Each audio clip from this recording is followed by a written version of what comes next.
In the heart of San Francisco, where the fog drifts in like a spectral figure in an old silent film, and the rhythmic clang of cable cars provides the city's distinctive pulse, some restaurants transcend mere eateries. They're institutions, revered halls of gastronomy, where fortunes are gambled and reputations are either cemented or shattered. Standing tall above this realm is Azure Point, a restaurant so exclusive that it forgoes a conventional sign, opting instead for a discreet, polished brass seahorse adorning a heavy oak door. Inside, the atmosphere vibrates with a subtle undercurrent of influence, the delicate chime of baccarat crystal, and the quiet exchange of secrets whispered over plates of Michelin-starred culinary artistry. For Claire Thompson, a woman whose life had recently experienced a significant downsizing, transitioning from a promising career as a historical archivist to the starched confines of a waitress's uniform, the air at Azure Point reeked of gilded desperation. 3 months prior, she'd reveled in the comforting aroma of aged paper and leather-bound books, meticulously cataloging the personal correspondence of a Gilded Age railroad magnate for the city's historical society. Then, a restructuring initiative and subsequent budget cuts had thrust her, along with her passion for the past, onto the unforgiving streets of the present. Now, she was navigating a new set of rules, a bewildering choreography of service where a water glass was filled precisely 1 inch from the rim, and a misplaced fork constituted a cardinal sin. However, the most crucial rule wasn't outlined in the employee handbook. It was imparted in a hushed, almost reverent tone by an old-timer bartender named Arthur, a man whose world-weary eyes had witnessed it all. "See that table?" he'd remarked on her first day, gesturing towards a secluded corner booth boasting a panoramic view of the bay. "That's the Lion's Den, and the lioness graces them with her presence every Thursday." The lioness was none other than Victoria Sterling, the sole daughter of real estate billionaire Alistair Sterling, a man who had carved his empire from the very foundations of the city. Victoria, however, was a distinct breed of royalty, a socialite, a philanthropist, a perpetual presence in the society columns. Yet to the staff of Azure Point, she was a quiet tempest of terror. Her cruelty was a precise, surgical tool wielded with a chilling smile and an icy stare. Clara had heard the tales. A young busboy, barely out of high school, terminated on the spot for allowing his shadow to fall across her plate. A sommelier, a man with decades of experience, reduced to a trembling wreck because she deemed his meticulously chosen vintage pedestrian. Victoria Sterling didn't simply dine at Azure Point. She held court, and her subjects were the staff who moved around her with the cautious grace of bomb disposal experts. This isn't a story about a mere clash of wills. It's a narrative of the slow, deliberate unraveling of a meticulously constructed facade, the revelation that even the most imposing fortresses are built upon foundations of sand. It's a story of how a quiet woman, possessing a deep reverence for the past, wielded the truth as a weapon against a woman who had desperately attempted to bury hers forever. And it all commenced with a single, perfectly chilled glass of water. A week into her new profession, Clara found herself thrust into the Lion's Den. The regular server for Victoria's table had succumbed to a sudden, suspiciously convenient case of the flu. The manager, a perpetually flustered individual named Mr. Du Bois, regarded Clara with the desperation of a man selecting a sacrifice. "Thompson," he'd uttered, his voice strained. "You're calm. You're precise. You're on table 7 tonight."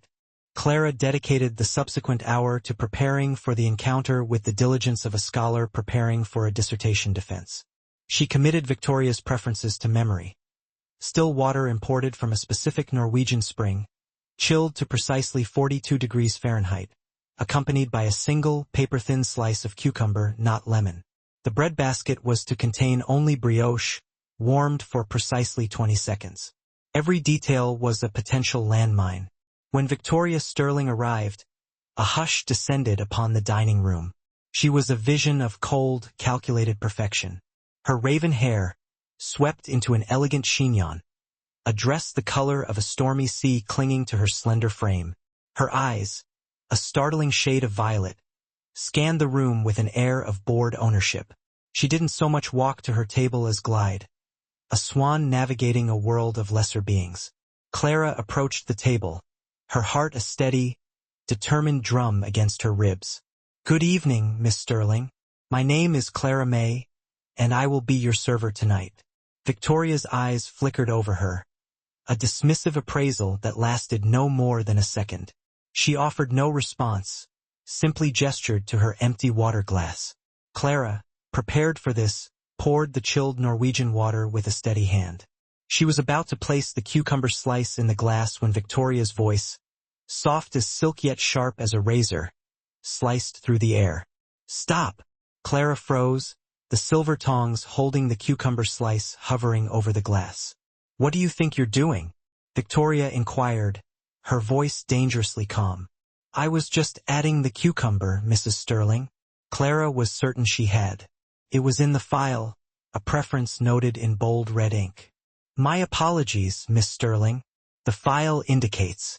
"I don't care what the file indicates," Victoria interrupted, her eyes narrowing. "I am telling you right now that I do not want a vegetable in my water. Is that so difficult to comprehend?" The neighboring tables fell silent, their occupants sensing the prelude to one of Victoria's infamous public dissections. Mr. Du Bois began to drift over, his face a mask of pained apology. But Clara didn't panic. She didn't grovel. Her years as an archivist had instilled in her a sense of meticulousness, a reliance on her research. She regarded Victoria not with fear, but with a quiet, analytical curiosity. Victoria wasn't simply being difficult. She was testing her, setting a trap. "Of course, Miss Sterling," Clara responded, her voice a seamless blend of professional deference and unshakable calm. "My apologies for the misunderstanding. I will bring you a fresh glass immediately."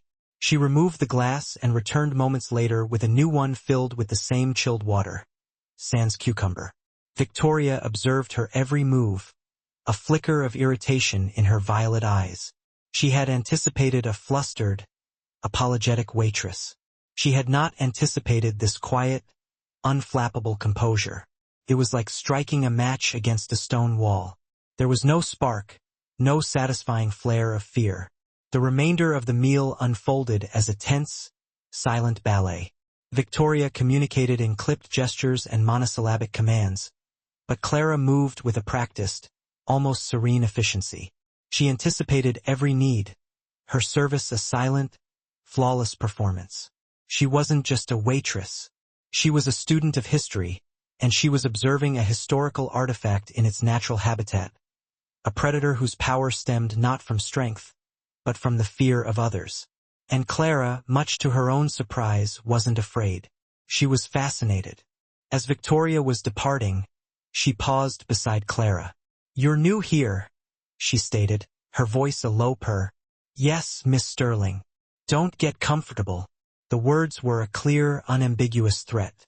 But as Clara watched the real estate billionaire's daughter sweep out of the restaurant, she felt not a chill of fear, but the spark of an old, familiar instinct. The archivist in her, the woman who relished delving into the dusty, forgotten corners of the past, had just been presented with a new and very compelling puzzle. Victoria Sterling possessed a meticulously curated present, but Clara had a feeling that her past was a different story altogether, a story that was just waiting to be unearthed. The encounter with Victoria Sterling ignited a fire within Clara. It wasn't about revenge. It was about understanding the anatomy of a bully. Her former mentor at the Historical Society used to say, "The more perfect the facade, the more fractured the foundation." Clara decided it was time to do some digging. Her investigation began not in the digital world, but in the whispered archives of Azure Point.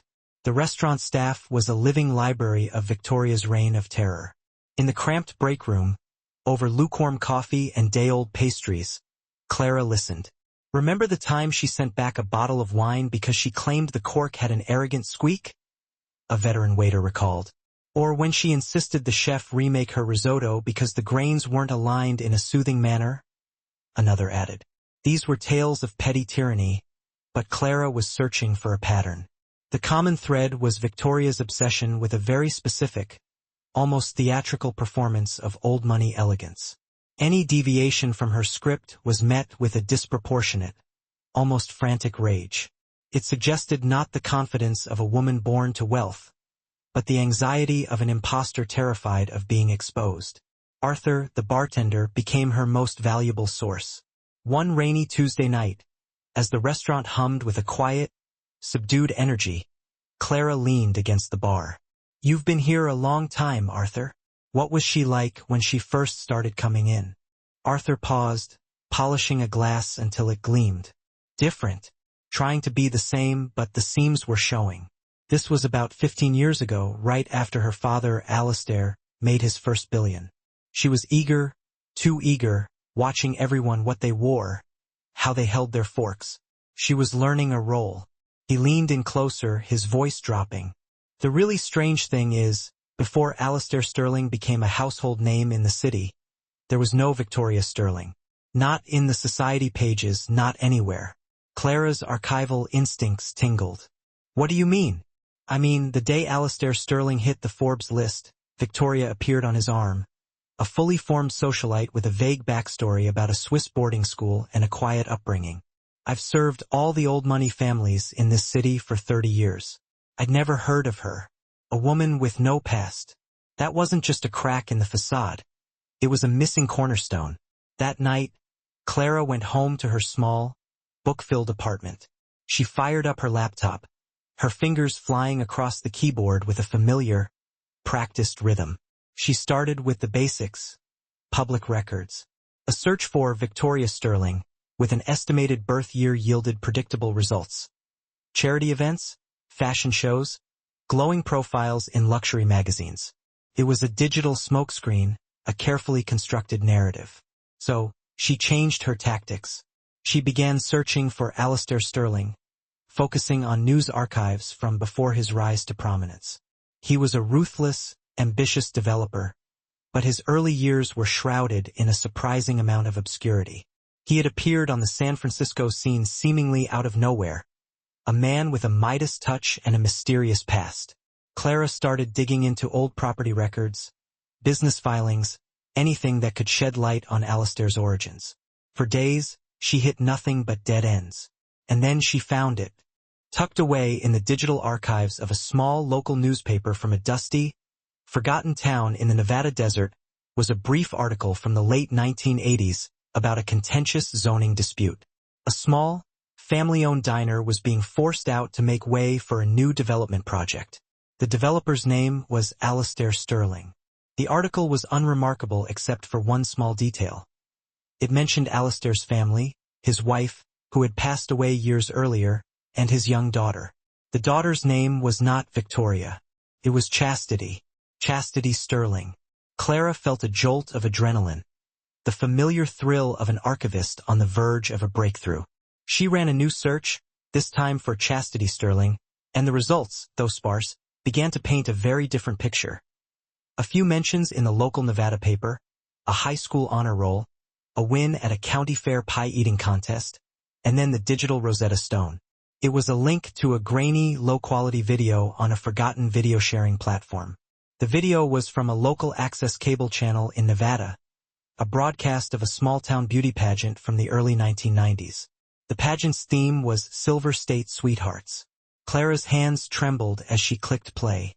And there she was, a much younger, much less polished version of Victoria Sterling.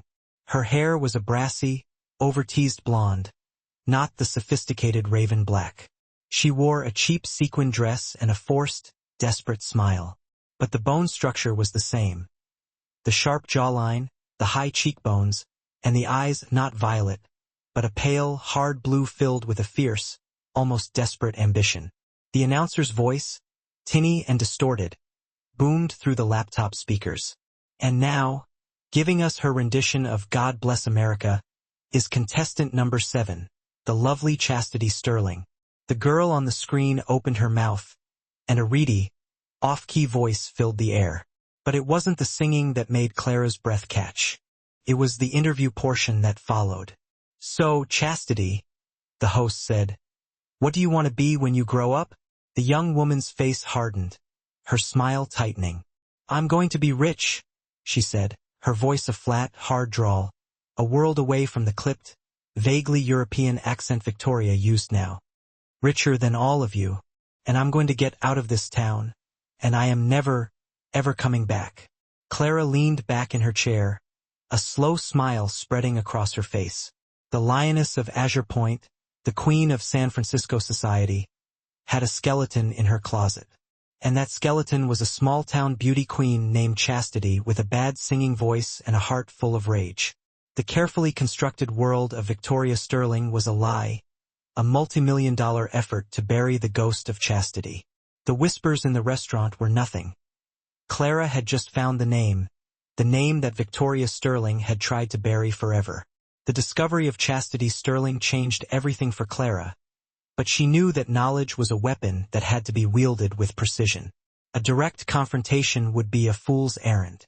For now, she held the secret close, a hidden ace in the starched pocket of her uniform. Her continued composure, however, was having an unnerving effect on Victoria. Clara's refusal to be baited was a constant, low-grade irritant, a grain of sand in the perfectly oiled machine of her dominance. If she couldn't break the new waitress with psychological warfare, she would have to escalate. She would have to destroy her. The attack came on a balmy Saturday evening when Azure Point was at its glittering, chaotic peak. Victoria was at her usual table, holding court for a group of equally wealthy and influential friends.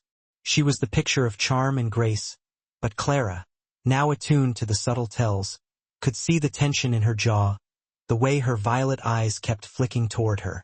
She was a panther in the tall grass, waiting for the perfect moment to pounce.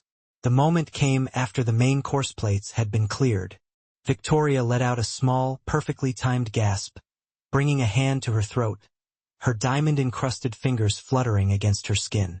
"Oh my goodness," she said, her voice a carefully calibrated mix of shock and panic. "It's gone." Her friends turned to her, their faces etched with concern. "What's gone, darling?" One of them, a woman named Beatrice, asked. "My necklace," Victoria exclaimed, her voice rising just enough to cut through the dining room's ambient hum. "The sterling sapphire. My father gave it to me for my 30th birthday. It's gone." A wave of hushed whispers spread from their table. The sterling sapphire was a legendary piece of jewelry, a massive cornflower blue gem rumored to be worth more than a fleet of luxury cars. Victoria stood up, her face a mask of frantic disbelief. "It was here just a moment ago. I remember fidgeting with it right before the waitress cleared my plate." Her eyes, cold and sharp as shards of ice, locked onto Clara. "You, the waitress, you were the last one at this table. You leaned over me when you took my friend's plate." The accusation, as devastating as it was predictable, hung in the air. Clara felt a cold dread wash over her, but her archival training, the discipline of staying calm and methodical in the face of chaos, took over. "Stay calm. Observe. Do not react." "Miss Sterling?" Clara said, her voice steady despite the frantic pounding in her chest. "I assure you, I didn't see a necklace." "Of course you would say that," Beatrice chimed in, eager to play her part in the drama. "Could have fallen onto the plate, and you just whisked it away with the scraps." Mr. Dubois rushed over, his face pale and slick with sweat. "Miss Sterling, what seems to be the trouble?" "The trouble, Dubois?" Victoria said, pointing a trembling, accusatory finger at Clara. "Is that my necklace, a piece of jewelry worth a small fortune, has vanished, and your waitress here was the last person near me. I want her searched. I want the kitchen searched. I want that necklace found." This was the checkmate, a public branding. In this rarefied world, the word of Victoria Sterling against that of a waitress was an open and shut case. Clara would be fired, her reputation shattered. The accusation of theft, even if unproven, would be a permanent stain, a professional death sentence. Mr. Dubois looked at Clara, his eyes a mixture of pity and pleading. "Clara May, did you see anything at all?" "No, sir," Clara said firmly. "I cleared the plates and took them directly to the kitchen." "Search her pockets," Beatrice demanded. "That won't be necessary," Clara said, her voice cutting through the rising tide of hysteria. She looked Mr. Dubois in the eye. I will happily empty my pockets. I have nothing to hide. She calmly took out her server's notepad, a pen, and a tube of hand lotion, placing them on a nearby service stand for all to see. Victoria scoffed. As if you'd keep it in your pocket. It's probably in the kitchen, stashed in a bin, waiting for you to retrieve it at the end of your shift. The trap was as brilliant as it was cruel. The necklace was most likely nestled safely in the silk lining of Victoria's own clutch, waiting to be discovered later, after Clara's life had been thoroughly and irrevocably ruined. An accusation was all that was needed. We will, of course, search the kitchen, Mr. Dubois stammered, trying to placate her. And what about her?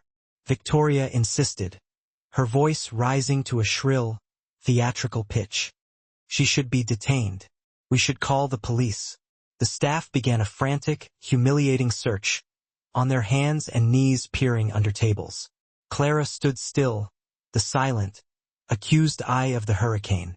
She knew she was being framed. She knew that denials were futile.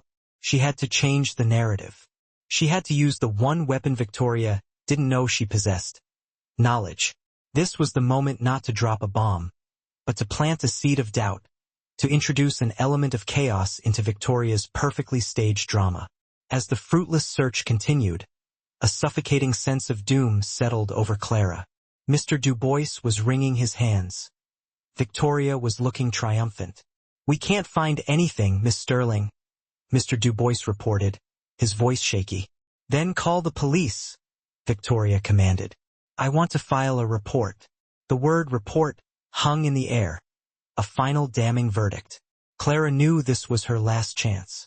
She couldn't prove her innocence regarding the necklace because the necklace's location was part of the lie, but she could attack the credibility of her accuser.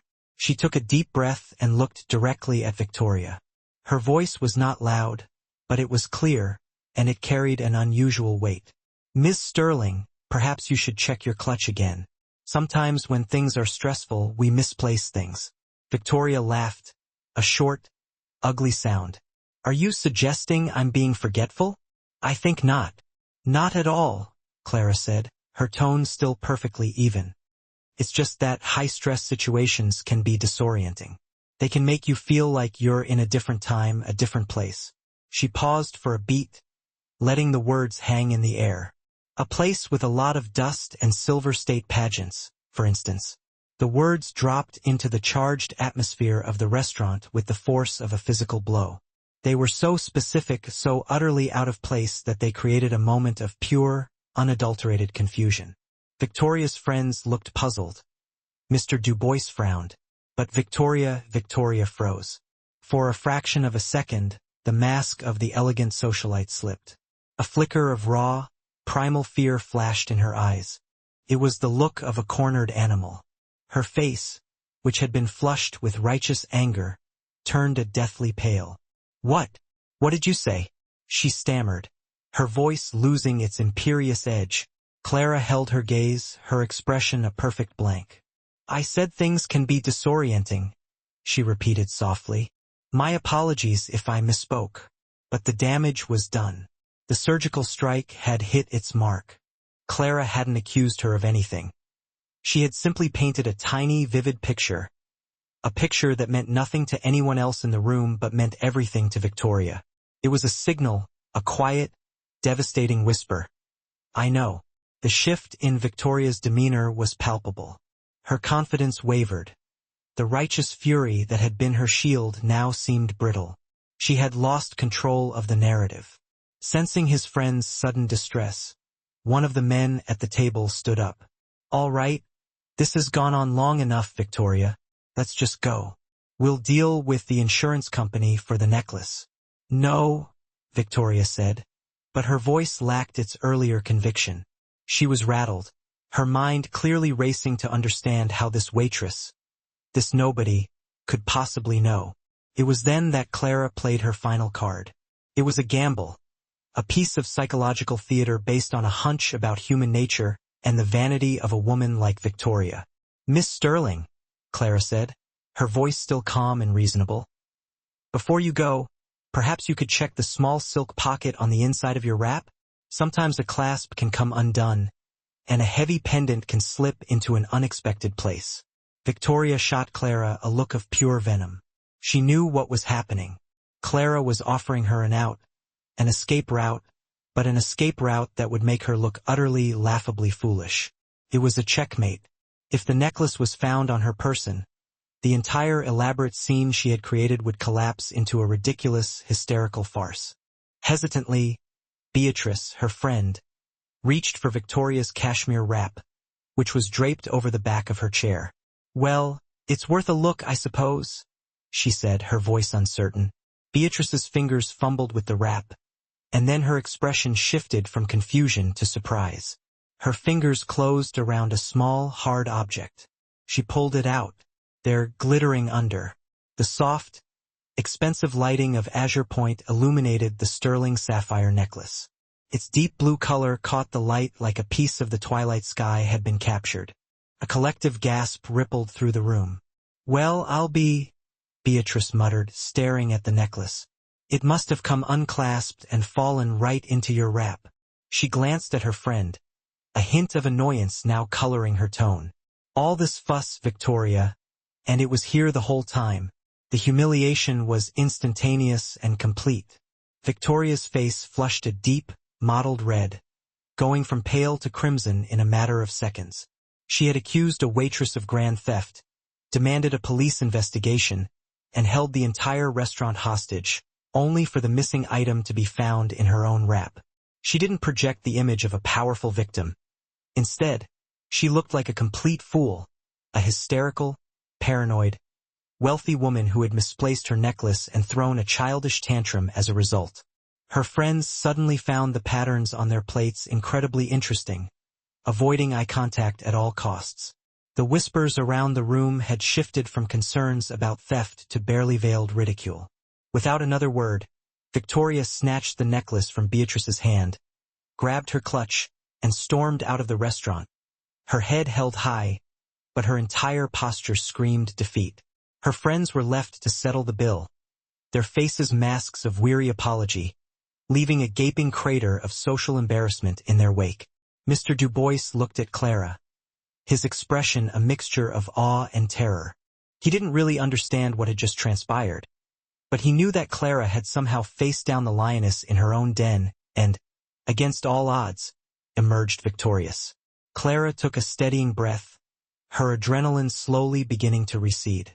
She hadn't exposed Chastity Sterling, nor had she needed to. She had simply used a few carefully chosen words to unravel Victoria's carefully maintained composure, making her appear not just cruel, but utterly, laughably ridiculous. And in Victoria Sterling's world, being seen as ridiculous was a fate far worse than being feared. The fallout from the necklace incident was immediate and profound. Overnight, the atmosphere at the Azure Point shifted dramatically. The staff no longer looked at Clara with pity, but with a kind of bewildered reverence. She was the woman who had made the Queen look like a court jester. The fear of Victoria Sterling hadn't vanished entirely, but it was now laced with a delicious, liberating undercurrent of mockery. Predictably, Victoria did not return the following Thursday, nor the Thursday after that. Her absence was a palpable relief, like the lifting of a long, oppressive siege. But Clara knew it wasn't over. A woman like Victoria Sterling didn't simply accept humiliation lying down. She would be plotting her revenge, something more permanent and destructive than a public tantrum. Clara knew she had to arm herself for the final confrontation. It was time to fully resurrect the ghost of Chastity Sterling. Her first step was to find a primary source, someone who knew Chastity before she had buried herself under layers of sterling wealth and a new identity. The small-town Nevada newspaper archives were a start, but they were a cold, impersonal record. Clara needed a human connection. She found a promising lead in a high school yearbook she'd managed to access through an online genealogy database. Under Chastity Sterling's senior picture was a list of extracurricular activities, including the Future Homemakers of America Club. The club's faculty advisor was a woman named Eleanor Vance. A quick search revealed that Eleanor Vance, now in her late 60s, was still living in the same small Nevada town, retired after a 40-year career as a home economics teacher.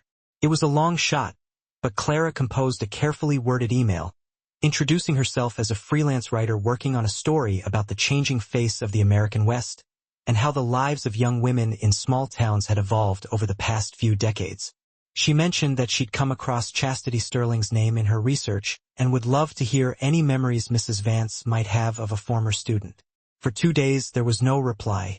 Clara started to think it was a dead end. Then, an email notification popped up. It was from Eleanor Vance. "Dear Ms. Thompson," the email began, "I remember Chastity Sterling very well. A very driven young woman. If you're ever in our neck of the woods, I'd be happy to chat over a cup of tea." 2 days later, Clara was driving her beat-up sedan through the vast, empty expanse of the Nevada desert, the shimmering heat a world away from the cool, foggy streets of San Francisco. She found Eleanor Vance in a small, tidy house with a garden full of resilient desert roses. Over iced tea and homemade shortbread cookies, Eleanor painted a vivid and often poignant picture of the girl who would become Victoria Sterling. "Chastity was a girl in a hurry," Eleanor said, her voice tinged with a sad, gentle wisdom. "Her mother had passed away when she was young, and her father, Alistair, was always working, always scheming. He was a hard man, obsessed with making money and escaping his own humble beginnings, and he poured all of that ambition, all of that shame into his daughter." She described a young girl who was relentlessly drilled on etiquette, forced to take voice and deportment lessons, and constantly told that her small-town roots were something to be ashamed of, something to be erased. She was fiercely ambitious, yes, Eleanor continued, but she was also deeply, deeply insecure. She believed that the only way to be loved, the only way to be safe, was to be perfect, to be powerful, to be someone else entirely.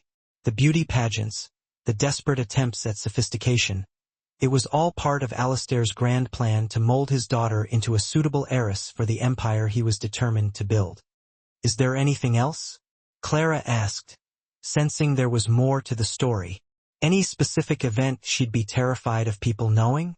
Eleanor was quiet for a moment, her gaze distant. "There is one thing," she said slowly. "Her senior year there was a scandal.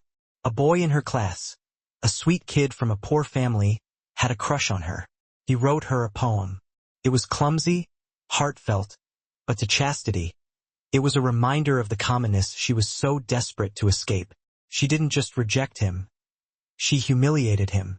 She read the poem aloud in the crowded school hallway, mocking every word. The boy was devastated. He dropped out of school a week later." Eleanor sighed, a deep, weary sound. "But that's not the worst of it.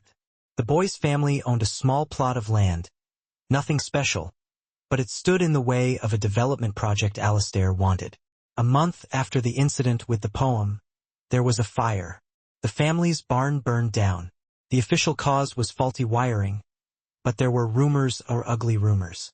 The family, broken and defeated, sold their land to Alistair for a fraction of its worth and left town. Nothing was ever proven, of course," Eleanor said, her voice dropping to a whisper. "But Chastity, she knew. I saw it in her eyes. She knew her cruelty had paved the way for her father's greed. It was the first, and perhaps the last time I ever saw a flicker of genuine fear in that girl's eyes. A fire, a ruined family, a secret buried under years of wealth and a new name. This was more than just a skeleton in the closet. This was a ghost that had the power to burn Victoria Sterling's carefully constructed world to the ground." Clara thanked Eleanor, her mind racing. She now understood the core of Victoria's being. Her cruelty wasn't just about power. It was a desperate, ongoing effort to outrun the ghost of her past, to silence the whisper of shame that had been her constant companion since that fateful day in a high school hallway. Clara knew Victoria would be back. Her ego, her pride, would demand that she return to the scene of her humiliation to reassert her dominance. She would come back to destroy the waitress who had seen behind the curtain. But when she did, Clara would be ready. She wouldn't be fighting Victoria Sterling, the billionaire's daughter. She would be waiting for Chastity Sterling, the girl with a terrible, burning secret, and Clara was holding the match. 3 weeks after the necklace incident, Victoria Sterling returned to the Azure Point. It was a Thursday night, and a wave of palpable tension rolled through the dining room as she swept in.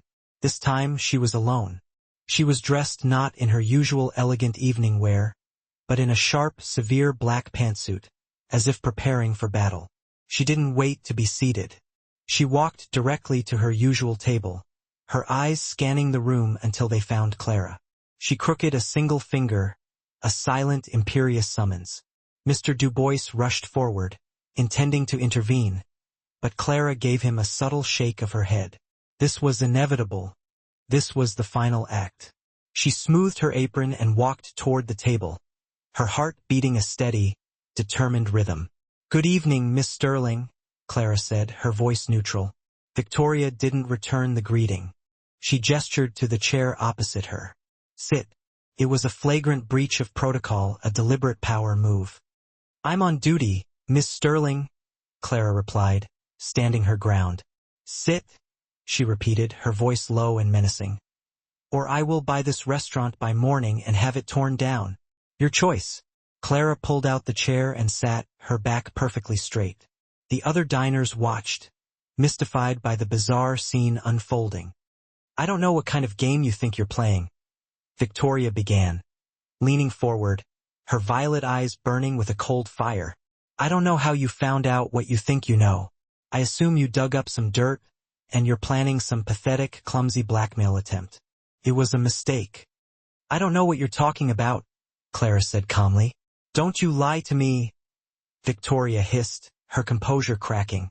"You think you're clever. You think you embarrassed me.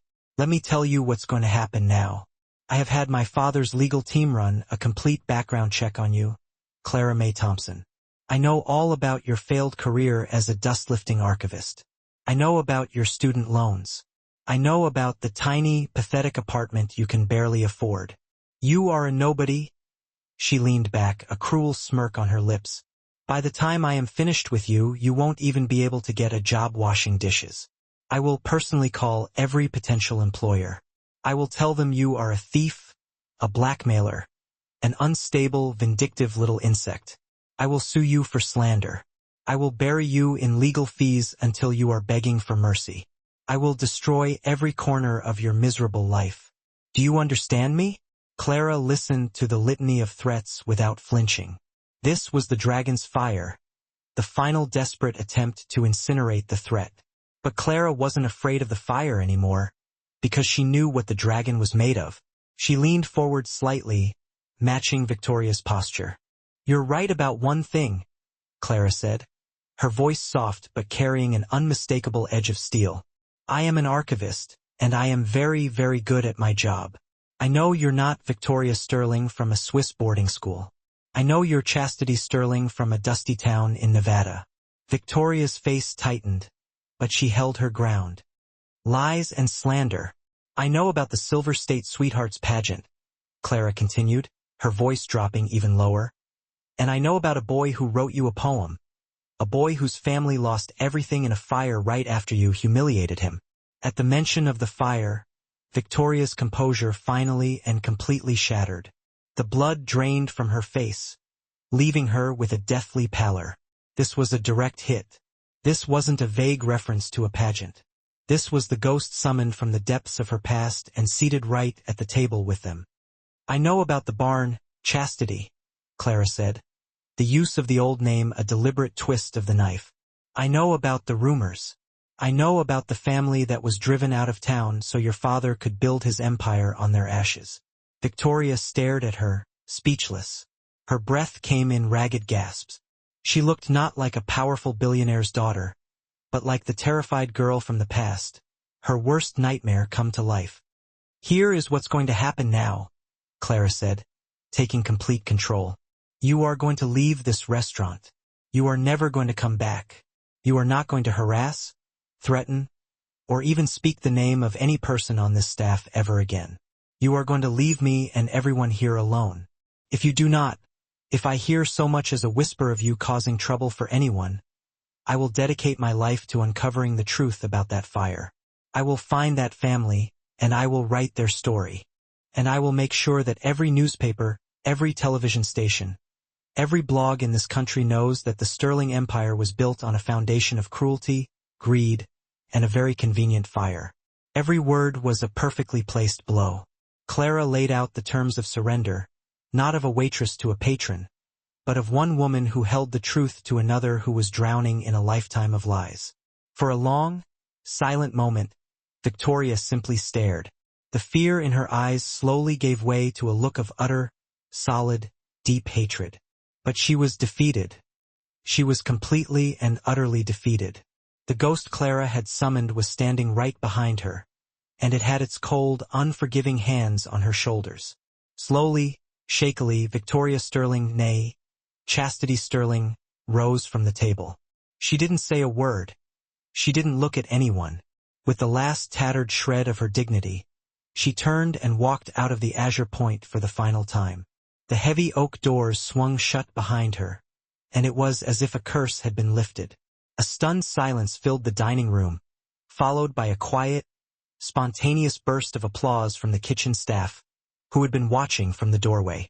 Mr. Du Bois walked over to Clara, his eyes wide with a mixture of disbelief and profound respect.